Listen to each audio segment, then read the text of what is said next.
Thank you all again so much for tuning in to Been on Our Mind. It is greatly appreciated for all of your support and listening ears. The feedback that I've received so far has been absolutely wonderful, and I am so excited to have you all joining me on this journey of this podcast, which is exciting.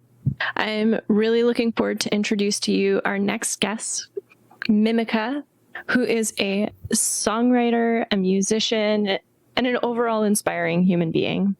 I hope that you enjoy our conversation and that you gain some little nuggets of gold. And yeah, grab a cup of tea and listen on in. Hi, Kristen. How are you today?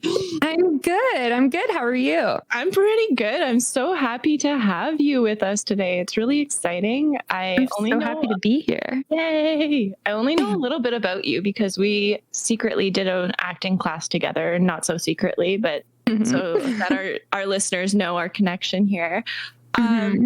But yeah, I know that you have a lot of different moving parts going on in your life right now creatively, and I'm really curious to know about them.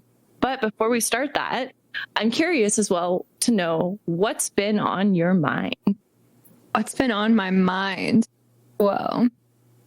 A lot of things have been on my mind recently. I feel like we're both we're in Toronto, both of us, like the GTA, right? No, where are you? I'm in Northern Ontario.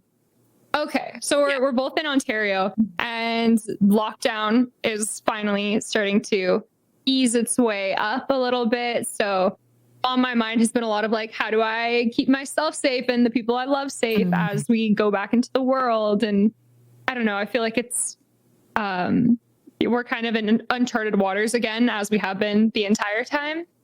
So that's been a big thing on my mind recently. And then I'm also graduating school. I just graduated in May, and I'm finishing my classes this Sunday, actually.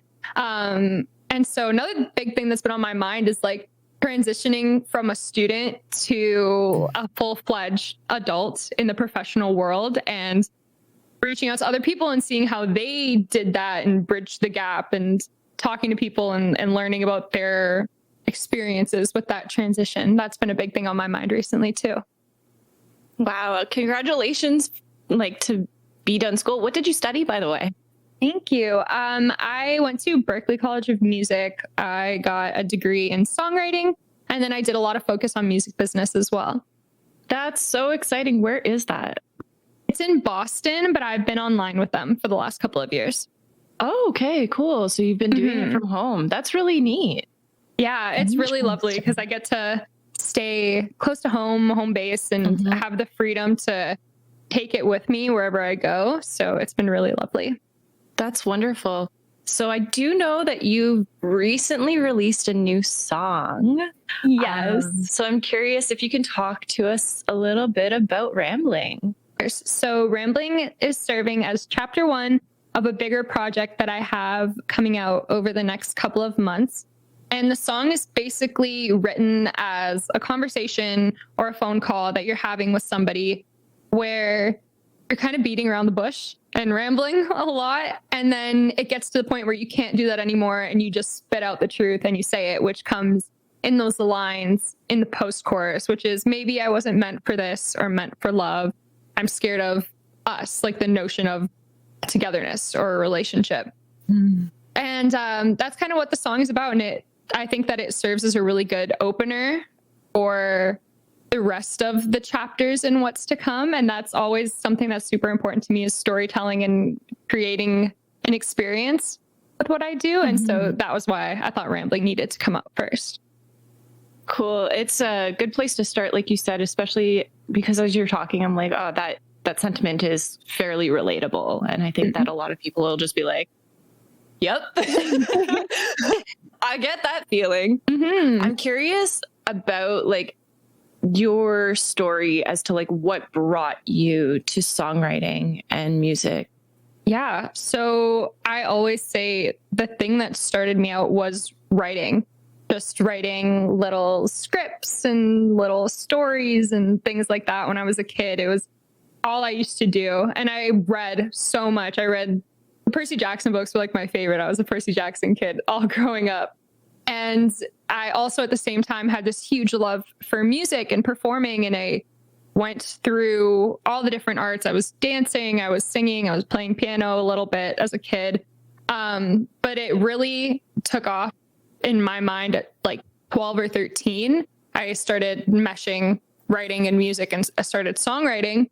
And I was really lucky along the way to have teachers and people who supported me and gave me space for my creativity and built it up and built up my confidence over the years. And it just kind of flourished from there. That's exciting. And it touches base on one of the questions that I had written down, because I wanted to know if you write your own songs. And it seems like you do. I do. I write everything. It's something I've learned in the last couple of years is that music is hugely collaborative. And when I was young, I used to write every song alone in my basement or in my bedroom, me on the piano. And then I would take it to whoever I was working with, and we would like produce it and build it from there. And I was like, okay, that's the collaborative part of like music, is the production aspect of it. And as I got older, I realized, oh my God, there's so much more to it than that. You can have people helping you from the very seed of an idea. You can help other people with their like tiny little fragment, and you guys can build these huge stories together, which I just absolutely fell in love with the collaborative process of it.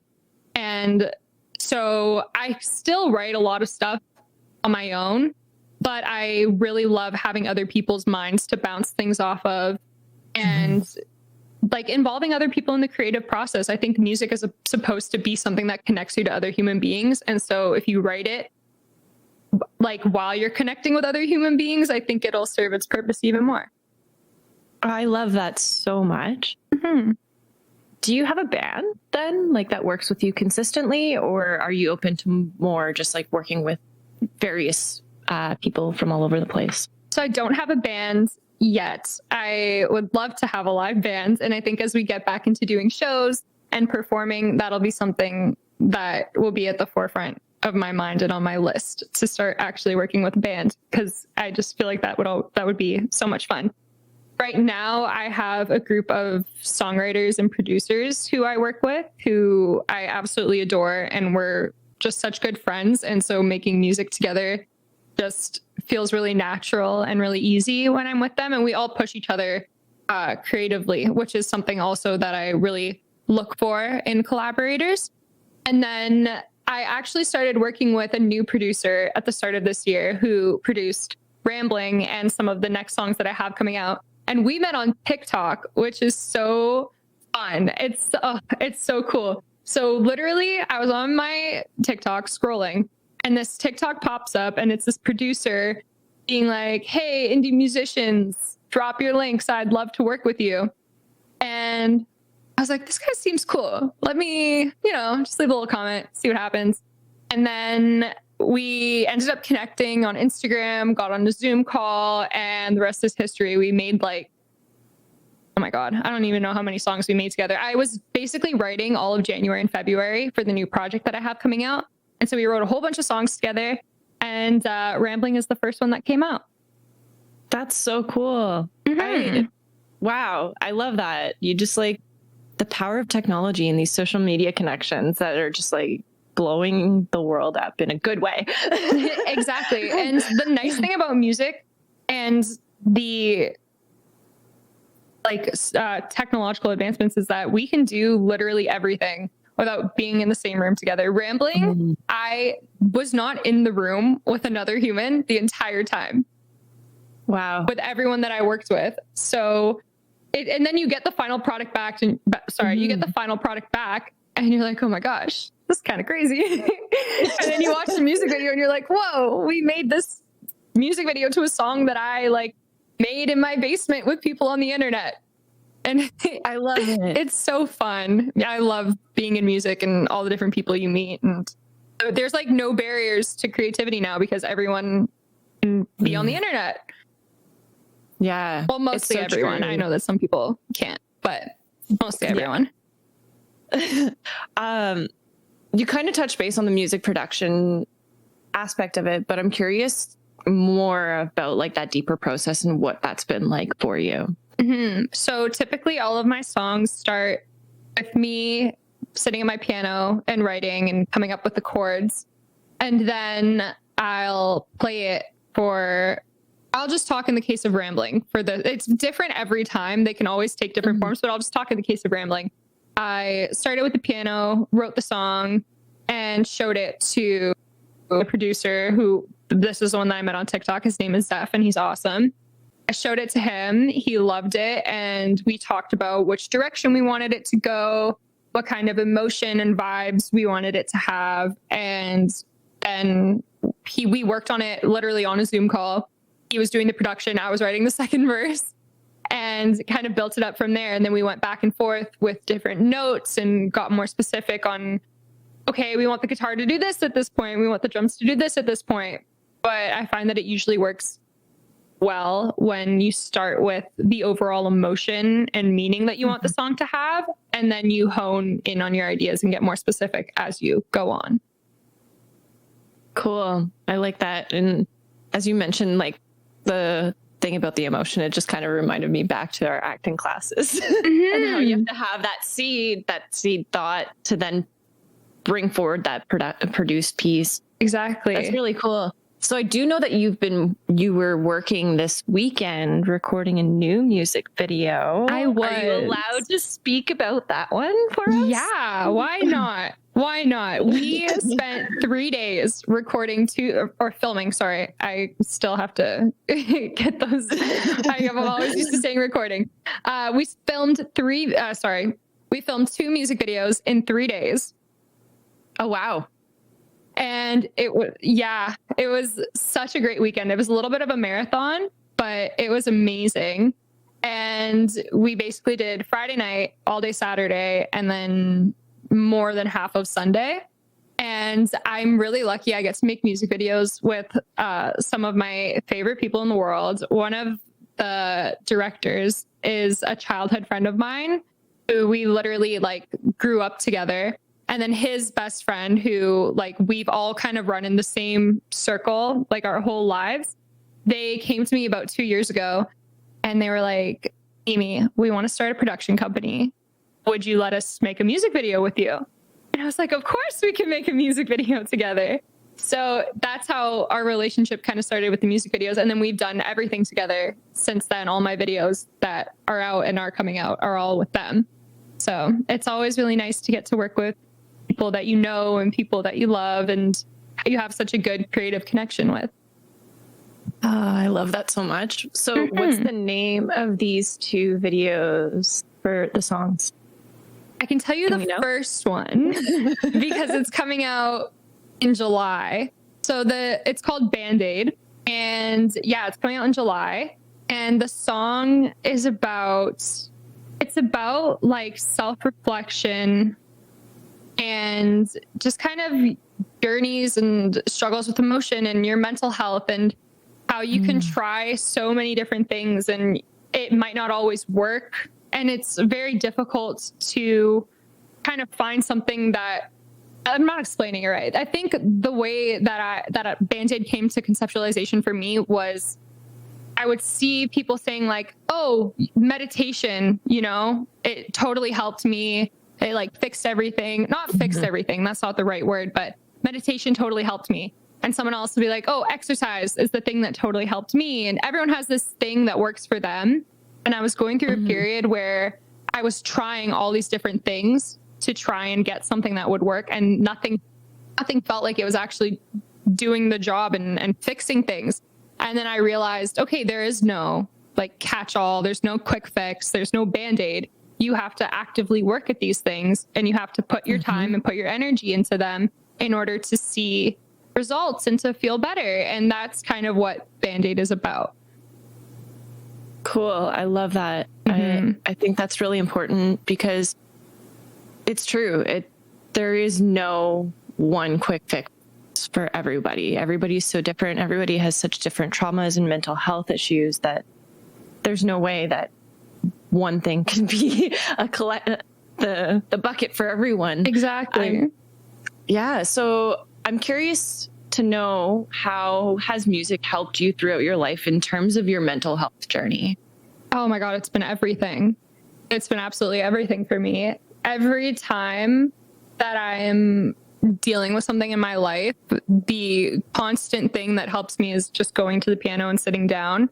And sometimes you don't even know the full extent of what you're feeling until like you sit down and just let it come out naturally. And I feel like that's what happens with the piano. It's very cathartic for me. When, I don't know, sometimes you just feel heavy or you feel like that pressure in your chest, and I would sit down at the piano and just kind of let it go naturally. And once I finished writing or finished singing, I would read it and be like, oh, okay, that's what I'm feeling. That's what's actually going on. Cool. And then and you can move on from there and make your next steps from there. But music, it's been a creative outlet. It's been an emotional outlet. It's helped me create bonds with people that I never would have met without music. It's everything. I love that. Thank you so much for sharing. Of course. You mentioned that you play the piano, but I'm curious, do you play any other instruments at all? I play a little bit of guitar. And I say a little bit because it's truly a little. The ukulele, and I played the flute in high school. Oh, that's so fun. Yeah, the flute. It was so fun. But you know what though? And I don't know if this was just my school's flutes or what the deal was, but every time I would finish class and bring the flute down my mouth, it would always be like gray or a weird color under my lip. And I don't know if that's a normal thing that happens with flutes or not, but that was always my experience. Interesting. So you cut out there a little bit, so I'm just going to repeat it, but every time you would take the flute out of your mouth, it would end up gray. So basically like the way you hold the flute and people aren't going to be able to see. So I'm going to describe this best I can. So you hold the flute sideways and it rests under your upper lip and you blow the air into it. And after an hour, 2 hours of playing, I would put the flute down and it would be like a weird color under my lip. And I don't know. I never asked. I just was like, okay, and just accepted it. But as I got older, I was like, was that supposed to happen? What was the deal with that? That's so intriguing. Yeah. Maybe they were just like really old flutes. Maybe. And like the particles were like flaking off. Yeah, something like that. I'm curious as well about the genre of your music that you play. Like, can you describe it for us? Definitely. I'm 100% in the pop world. I love artists like Julia Michaels and Sasha Sloan. And I think that style of honesty and authenticity, I hope anyways, it comes through in my own writing because that's always something that I've strived for. I also have been told that, and this is going to make like no sense if you actually listen to my music, but country writing, like the way that songwriters write country songs, there's a lot of detail in it. There's a lot of specifics in it, and there's a lot of story to it. And so that's also something that is common throughout my own writing, but it doesn't sound country at all. It's definitely pop in the pop world. Okay, so it's like pop with storytelling. Yeah. Cool. So you did mention a couple of your inspirations in there, but I'm curious to know as well, like, who have been your biggest inspirations throughout life in terms of your music and creativity? I feel like I have always loved Barbra Streisand, her movies and her voice and just her in general. I've always loved her. And she's been a huge inspiration for me, even just with like visuals and, you know, having cool colors in your outfits and pushing what you can in terms of these huge visual experiences.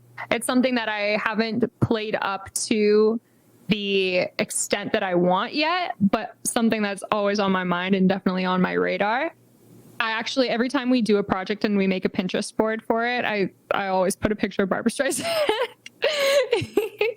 Just because, you know, I have to. And then like I said, I love Julia Michaels. I think her writing is so smart and so witty. And she just has this amazing way of writing songs that maybe you've never, like, you've looked at the picture before, but never from that angle. That's the best way I think I can describe her writing. So those have been huge for me.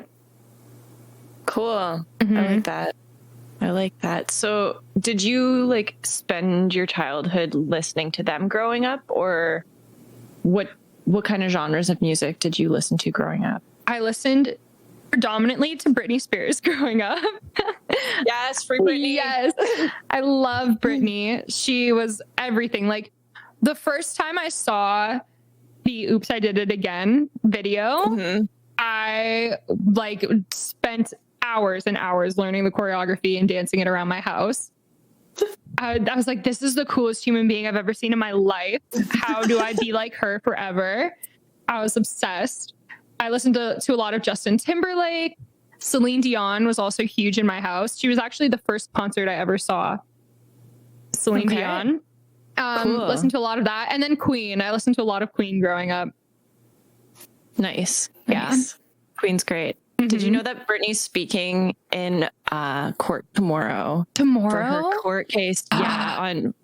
It's going to be past date as we post this, but on June 23rd, she's actually appearing in court and speaking truth to power for herself, which is huge. That's huge. I had no idea. Oh my gosh. Yeah. So sending her all of our love because she needs it. Because she is a queen. Yes. She's a queen. And I love that she's so much love and respect for her. Oh yeah, same. Like, and I love that she was like one of your biggest like inspirations too. That Oops, I Did It Again video is so classic. I'm curious because like I know how old I am, but I'm wondering how old are you? I'm 21. 21. Oh my gosh. So when that came out, you were like so much younger than I am. Oh yeah. It's like a baby. When did that come out? Let me check. I don't even know. I feel like I was like 12 because I'm 32. So, but I'm not, I have no idea. 2000. So I definitely saw it after the fact because I would have been 1. But yeah, like when I was old and, you know, because even the, like Hit Me Baby One More Time, you know, I would have been like a fresh baby. But yeah, as I grew up and I was old enough to start watching those things, that's when Britney came into my life and never left. I love that. It's so influential. I even dyed my hair. Do you remember when she did the blue, like dip dye? Oh God. Do you remember when that was a thing? And she had like just the bottom half of her hair dyed blue. I can't fully remember. So I was in like the 8th grade and Britney Spears did that. And I was like, oh my gosh, nothing cooler has ever been done. Mom, please, may I? And I told her it would just be for Halloween. And I realized after the fact that people had been doing it with Kool-Aid, like just dyeing their hair with the Kool-Aid packets. I didn't know this at the time. So I went to the hair salon and they bleached my hair and dyed it blue. And then I kept it for like 6 or 7 months and the color completely faded and it was just silver. And it was such an experience, but I did it for Britney. So I have no regrets. I love that. Yeah. Was it just the tips too? It was like just here down, like half of my, so from your shoulders half of my head down. Yeah. And then I ended up having to cut it all off because it was obviously like dead. But yeah, like I said, no regrets. That's okay. Yeah. No, why would you regret that anyways? Like it's a part of your creative journey. 100%. Oh, man. How old were you when you started playing music? When I started playing, I was probably like around 12. And I had been in music lessons when I was really, really young. And they had my parents had tried to put me in piano and stuff. And I just, you know, I was like 6 or 7. I was like, I don't want to practice my piano. I want to play outside and cause trouble. So I like didn't gravitate towards it at all. And then when I started writing songs, when I was older, I didn't know how to play anything. So my mom was like, okay, let's put you in piano again. And I got there and I didn't want to play the sheet music again. I didn't want to do it. And I was just like, hi, I was talking to my teacher and I was like, I wrote this song can you please teach me how to play the piano to it? And this teacher, I can't remember his name, but he was so amazing. He was like, you know what? Yeah, this is what you need. Because I was coming in every week with a new little like fragment of a song. And I was like, please just show me how to play this. And so he was like, you know what? This is what we're going to do. I'm going to teach you chords.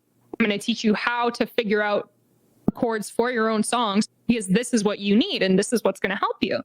And so I got that kind of education at like 12 and 13.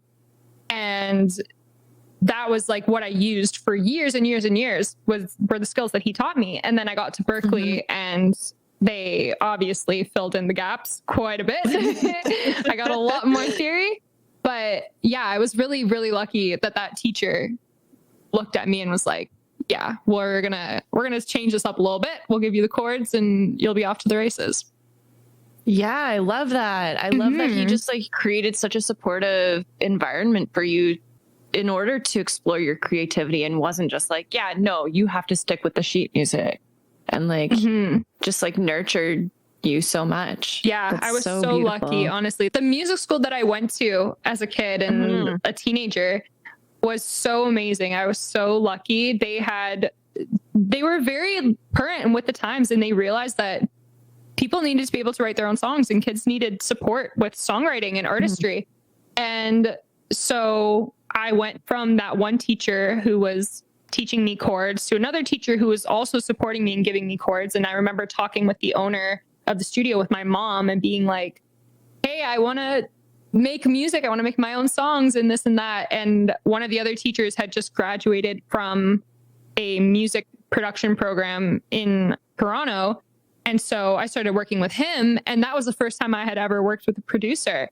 And I would just go in with my songs, my little songs every week, and would learn what it was like to work with a producer and how to make songs and make music. And it completely just grew my confidence and gave me a space to create without worrying about failing or worrying about expectations or judgment or anything. And it was just so supportive, and I'm so grateful for that. I think it was everything for me at that age. Yeah. So that was your elementary school?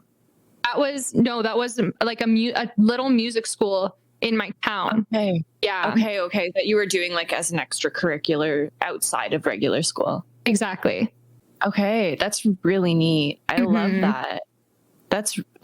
I'm like, I have no words. Yeah. Because I'm like blown away with how like such a supportive, like creative, collaborative environment where it's, they're just honestly have so much love and respect for teachers in general who see what their kids need and make choices to support them and help them be creative. It was so amazing. And I always say like, that's where, if that hadn't happened for me, I don't know where I'd be right now or what I'd be doing right now.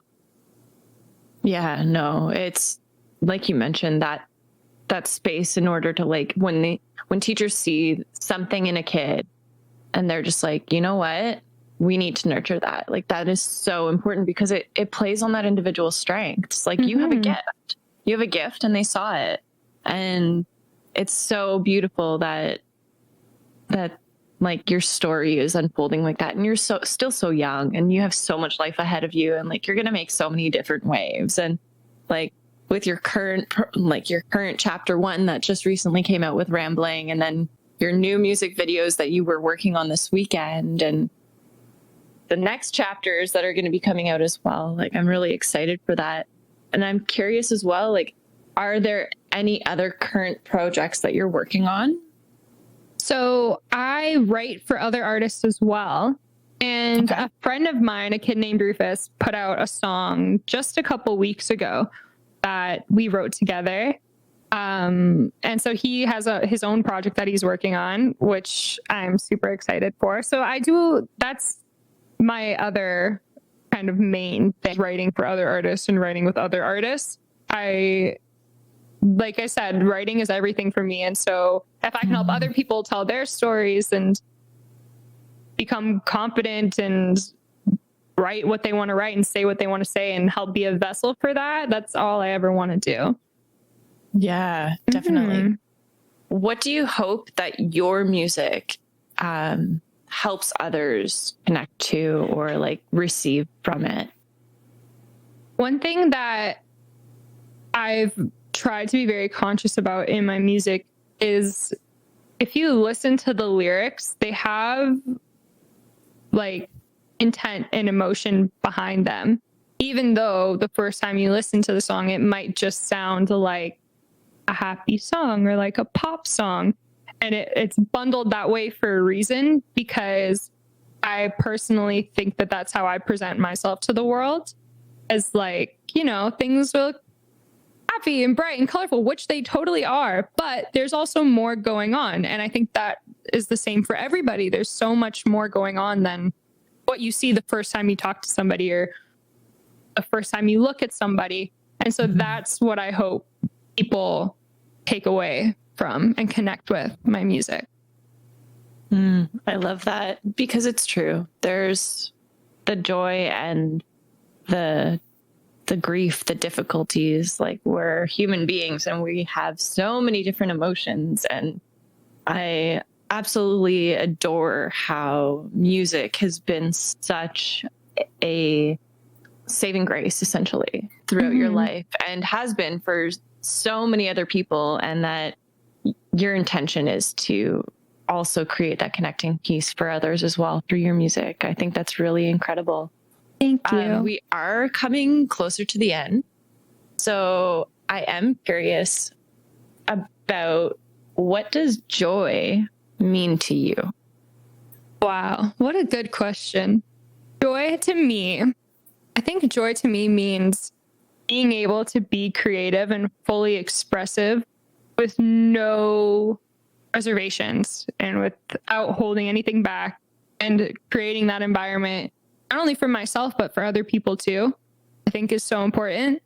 Joy looks like spending time with my family and being with my siblings and with my dog, and you know, it's so important. It's taking time to be grateful for everything that's around you. And that's something that I've learned, I think, recently in the last, obviously, like, I think everyone's learned so much in the last year, but definitely for me, it's like taking the time to breathe and just look at what's right in front of you and finding the joy in that, because there is joy to be found there. There's joy to be found in everything. You just have to look for it.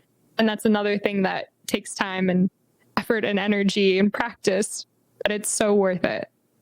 I love that. I love everything that you mentioned. And I'm so grateful that I was able to have this conversation with you today, to get to know you a little bit better and get to know the inspirations behind your music and the storytelling aspect of your music and all that fun stuff. Is there anything else that you want to share with us before we go? I just want to say thank you for having me, and thank you for talking with me. Your questions were so meaningful and insightful, and I love that. Yay! It's been so nice having you here. Yeah, I'm just really honored, and I look forward to watching you flourish on your journey and to see where your music takes you and all your creative projects. I'm really excited to see your new music videos coming out soon. Yay! And yeah, everybody, if you haven't listened to it, go check out Rambling on Spotify and or any other streaming services available. And as always, if you like this podcast, please like us, follow us, subscribe wherever you listen to your podcast. And if you really, really, really like us, please become a Patreon member, because that would just mean a lot to me. Do it. Thank you all again, and we'll talk to you soon.